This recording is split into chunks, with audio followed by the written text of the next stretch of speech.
छान वाटतंय आणि म्हणजे स्वप्न पण होतं आणि प्राजक्ता एक क्लासिकल डान्सर आहे आणि तिची इच्छा होती की क्लासिकल डान्सरनी मला एक सिनेमा करायचा आहे आणि ते तिला फुलवंती या रूपाने तिला करता आली आणि तिची खूप मेहनत आहे ह्या सिनेमाच्या मागे.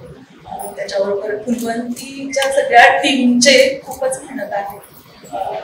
सगळ्यांनी खूप मेहनत केली आणि सगळ्यांनी 11 ऑक्टोबरला चित्रपटगृहातच पिक्चर पाहावा अशी विनंती करते. खरं तर जिच्याबद्दल बोलल्याशिवाय या चित्रपटाबद्दल बोलणं पूर्ण होऊ शकत नाही अशी तुम्हा सर्वांची लाडकी प्राजक्ता माळी हिची पहिली निर्मिती असलेला हा चित्रपट आहे. पद्मविभूषण स्वर्गीय बाबासाहेब पुरंदरे यांच्या सिद्धहस्त लेखणीतून साकार झालेली ही कादंबरी आहे आणि या कादंबरीवर चित्रपट व्हावा अशी प्राजक्ता माळीची इच्छा होती आणि या चित्रपटाच्या माध्यमातून एक टायटल रोल करून तिचं अभिनय कौशल्य आणि नृत्य कौशल्य जगासमोर यावं हे तिचं स्वप्न होतं. हे तिचं स्वप्न म्हणजे या चित्रपटावरती काम करताना आम्ही सर्वांनी तिचं हे स्वप्न पूर्ण करण्याचा प्रयत्न केला आहे.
मराठी चित्रपटसृष्टीमधील latest update, original web series, shows, गाणी आणि एंटरटेनमेंटसाठी आमच्या चॅनलला सबस्क्राईब करा आणि बेल आयकॉन दाबायला विसरू नका.